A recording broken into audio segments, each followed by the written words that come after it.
اللہ کے نام سے شروع جو نہایت مہربان رحمت والا ہے۔ اللہ مسلمانوں کا والی ہے، انہیں اندھیروں سے نور کی طرف نکالتا ہے، اور جو کافر ہیں ان کے حمایتی شیطان ہیں، وہ انہیں نور سے اندھیروں کی طرف نکالتے ہیں۔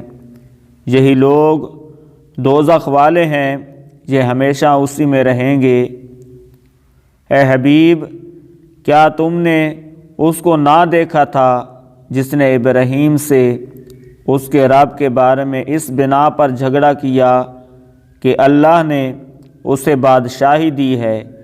جب ابراہیم نے فرمایا میرا رب وہ ہے جو زندگی دیتا ہے اور موت دیتا ہے، اس نے کہا میں بھی زندگی دیتا ہوں اور موت دیتا ہوں۔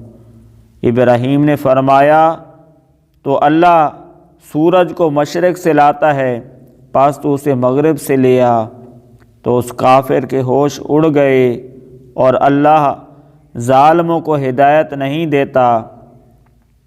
یا کیا تم نے اس شخص کو نہ دیکھا جس کا ایک بستی پر گزر ہوا، اور وہ بستی اپنی چھتوں کے بل گری پڑی تھی؟ تو اس شخص نے کہا اللہ انہیں ان کی موت کے بعد کیسے زندہ کرے گا؟ تو اللہ نے اسے 100 سال موت کی حالت میں رکھا، پھر اسے زندہ کیا۔ پھر اس شخص سے فرمایا تم یہاں کتنا عرصہ ٹھہرے؟ اس نے عرض کی میں 1 دن یا 1 دن سے بھی کچھ کم وقت ٹھہرا ہوں گا۔ اللہ نے فرمایا نہیں، بلکہ تو یہاں 100 سال ٹھہرا ہے، اور اپنے کھانے اور پانی کو دیکھ کہ اب تک بدبودار نہیں ہوا، اور اپنے گدے کو دیکھ جس کی ہڈیاں تک سلامت نہ رہیں۔ اور یہ سب اس لیے کیا گیا ہے تاکہ ہم تمہیں لوگوں کے لیے ایک نشانی بنا دیں، اور ان ہڈیوں کو دیکھ کہ ہم کیسے انہیں اٹھاتے زندہ کرتے ہیں، پھر انہیں گوشت پہناتے ہیں۔ تو جب یہ معاملہ اس پر ظاہر ہو گیا تو وہ بول اٹھا میں خوب جانتا ہوں کہ اللہ ہر چیز پر قادر ہے۔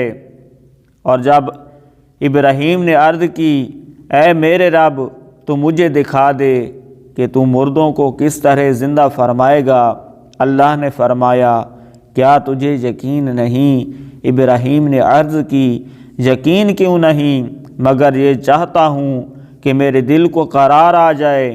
اللہ نے فرمایا تو پرندوں میں سے کوئی 4 پرندے پکڑ لو، پھر انہیں اپنے ساتھ مانوس کر لو، پھر ان سب کا ایک ایک ٹکڑا ہر پہاڑ پر رکھ دو، پھر انہیں پکارو تو وہ تمہارے پاس دوڑتے ہوئے چلے آئیں گے، اور جان رکھو کہ اللہ غالب حکمت والا ہے۔